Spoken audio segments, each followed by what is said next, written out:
Types of function, फलन के प्रकार बतलाएंगे।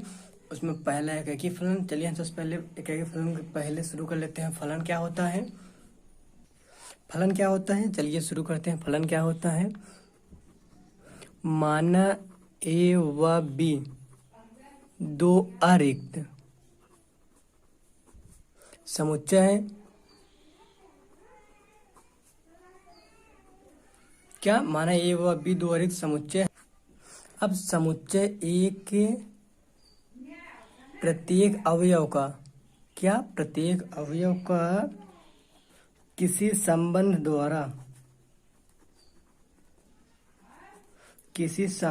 द्वारा समुच्चय बी पर अद्वितीय प्रतिबिंब बने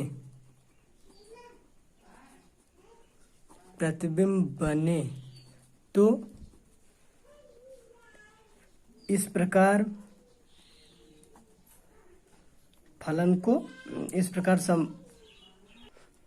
संबंध को फलन कहते हैं।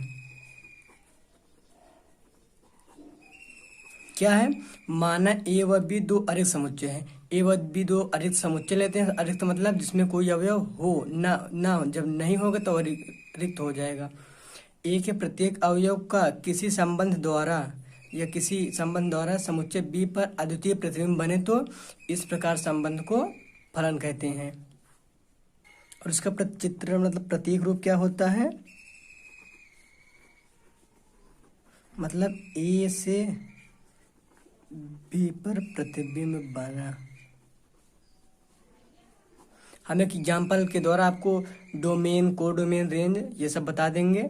चलिए आगे चलते हैं। हम एग्जाम्पल लेते हैं। ए बराबर 1 2 3 4 अवयव। इस समुच्चय में 4 अवयव हैं और इस पर फलन एक स्थापित कर देते हैं। F X equal to X square.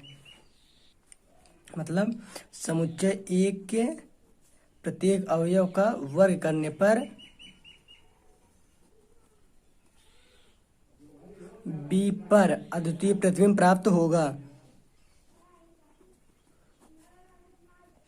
समुच्चय बी बराबर 0 1 2 3 4 5 6 7 8 9 10 11 12 13 14 15 16। हमें 16 तक काम, हम 16 तक ले लिए। चलिए हम फलन स्थापित कर लेते हैं। एफ एक मान रखते हैं, एफ 1 इक्वल टू आएगा 1। 2 का मान रखेंगे कितना आएगा 4। 3 रखेंगे कितना आएगा 9। 4 रखेंगे कितना आएगा 16। मतलब हमें बी पर 1 4 9 16 चार प्रतिबिंब प्राप्त हुए हैं। अब इसको हम चित्रण रूप से दर्शाते हैं।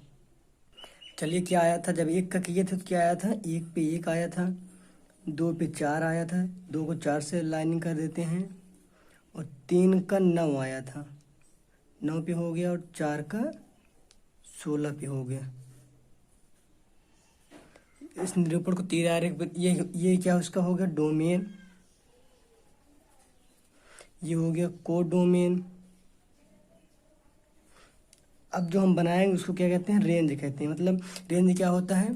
पर प्रांत क्या होता है? समुच्चय यदि ए से बी फलन है तो समुच्चय ए को प्रांत कहते हैं और समुच्चय बी को सह प्रांत कहते हैं। और ए से बी पर जिन जिन अवयव का प्रचित्रण होता है उसे रेंज कहते हैं, परिसर कहते हैं। क्या आएगा रेंज हमारा? परिसर क्या आएगा? ए का 1 पे बना, उसके बाद 4 पे, उसके बाद 9 16। ये हमारा हो गया रेंज। ए और बी में रेंज कितना है? परिसर 1 4 9 16।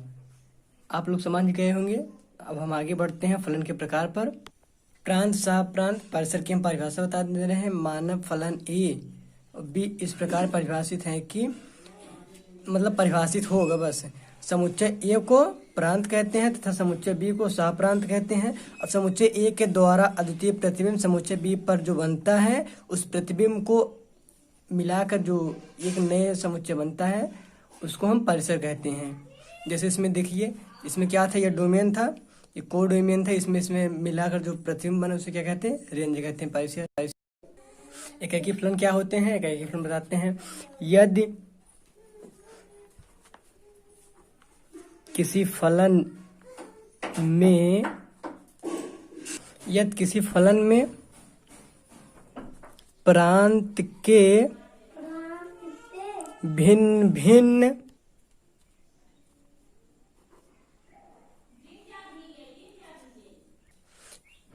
भिन्न अवयव के प्रतिबिंब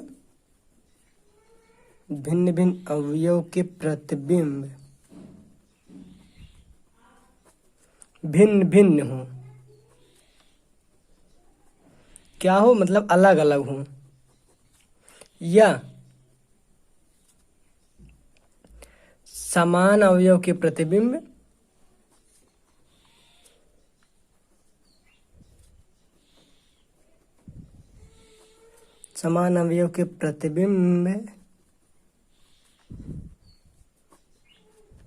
समान हो, तो ऐसे फलन को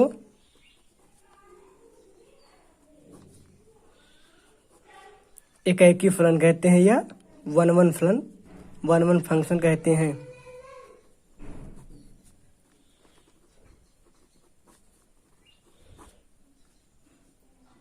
क्या था? यदि किसी फलन में प्रांत के भिन्न अवयव के प्रतिबिंब भिन्न हो या समान अवयव के प्रतिबिंब समान हो, तो ऐसे फलन को एकाकी फलन कहते हैं। प्रतीक रूप बताते हैं।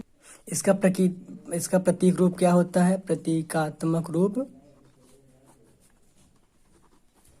इसका प्रतीकात्मक रूप होता है, जैसे माना क्या कहते हैं, यह फलन जो है ए से बी में है, एकाकी फलन है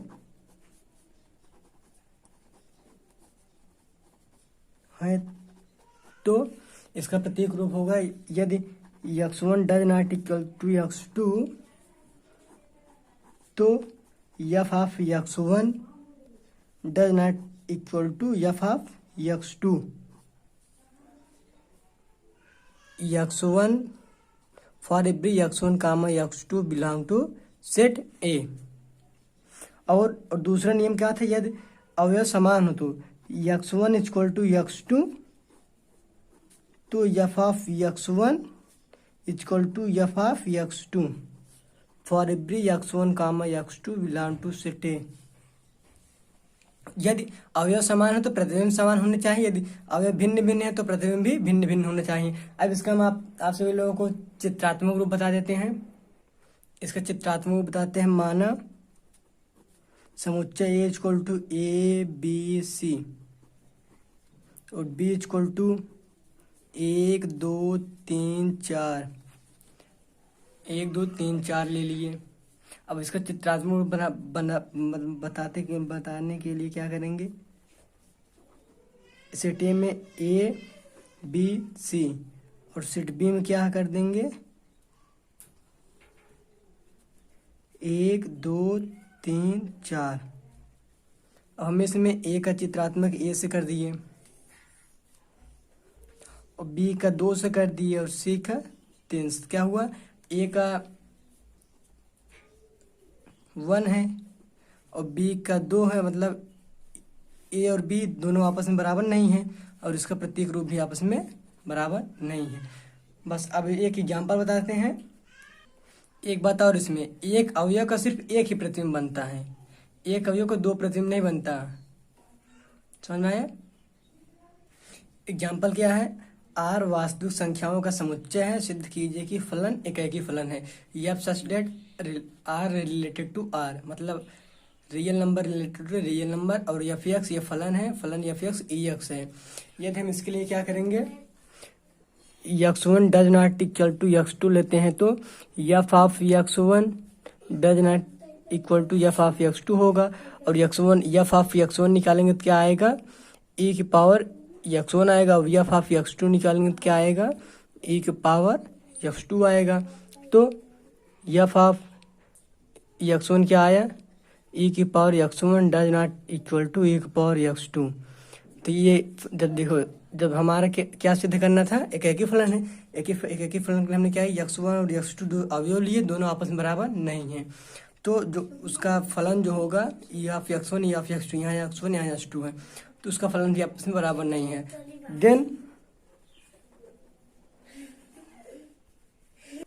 देन प्रूव डेट, यही हमें सिद्ध करना था। अब चलिए हम आपको बताते हैं मेन इवन फंक्शन क्या होते हैं। माना फलन F such that A related to B, तो प्रांत के यानी ए के दो या दो से अधिक अवयवों का प्रतिबिंब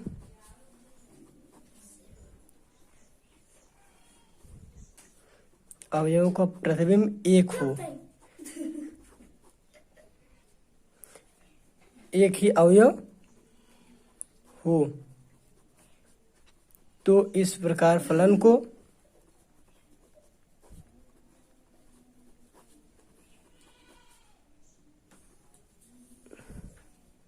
बहुविक फलन कहते हैं। बहुविक फलन क्या होता है, यदि फंक्शन ए बी से संबंधित है तो समुच्चय ए या प्रांत के दो या दो से अधिक अवयवों का प्रतिबिंब एक ही अवयव हो, तो इस प्रकार फलन को हम बहुविक फलन कहते हैं। इसका प्रतीकात्मक रूप क्या हो जाएगा, F such that A related to B बहुविक फलन होगा यदि x1 does not equal to x2 for then f of x1 equal to f of x2 for every x1 comma x2 belong to set A, या f of x1 equal to f of x2 implies that x1 does not equal to x2 for every x1 comma x2 belong to set A. क्या है, यदि x1 और x2 दो अवयव आपस में बराबर नहीं है और उसके दोनों अवयवों के प्रतिबिंब आपस में सेम है या बराबर हैं, फॉर एवरी x1 और x2 बिलोंग टू समुच्चय ए से हैं।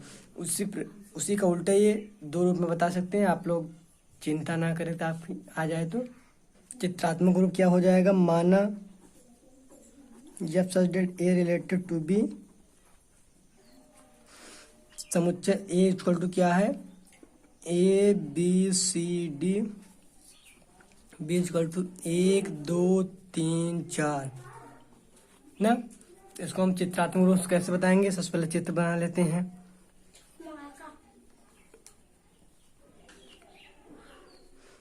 ए बी सी डी 1 2 3 4 5 हो गया।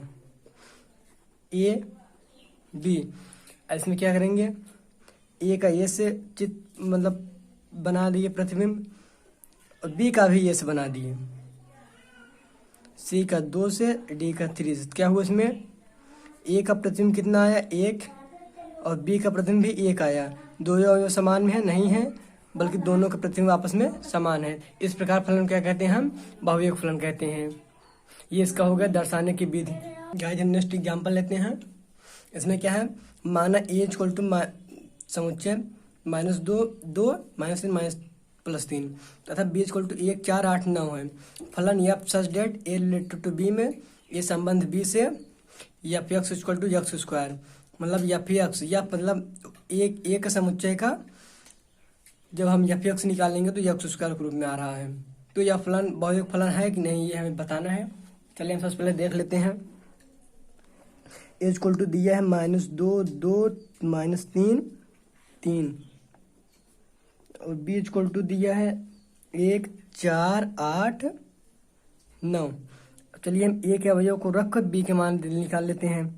एफ आप -2 रखेंगे तो कितना आएगा, 4। एफ आप 2 रखेंगे कितना आएगा, 4। एफ आप X equal to X square के रूप में रख रहे हैं ना, तो एफ आप 3 रखेंगे कितना आएगा, 9। एफ आप -3 रखेंगे फिर भी कितना आएगा, 9। अब इसको हम वैसे में लग गया कि ये बहुविक फलन, क्योंकि दो भिन्न भिन्न अवयव को समान प्रतिबिंब आ रहा है। चलिए हम चित्रात्मक रूप में देख लेते हैं। -2 2, -3 3, ए में है, बी में 1 4 8 9। 2 कितना आया? -2 का 4 और 2 का भी 4 आया था। -3 का 9 और 3 का भी 9 आया था। क्या हुआ? -2 = 4 एंड +2 = 4, -3 = 9, +3 = 9। तो क्या है इसमें? -2 डज नॉट इक्वल टू 2, लेकिन 4 के बराबर क्या हुआ इसका? x1 does not equal to x2 and f of x1 equal to f of x2। समझ में आ गया? मतलब दोनों अवयव समान नहीं है, बल्कि दोनों का प्रतिबिंब समान है। ये हमने सिद्ध कर दिया। इससे भी नेक्स्ट हम आपको नेक्स्ट वीडियो मिलेंगे। धन्यवाद। हमारे वीडियो को लाइक करें, शेयर करें, कमेंट करें और सब्सक्राइब जरूर करें। धन्यवाद।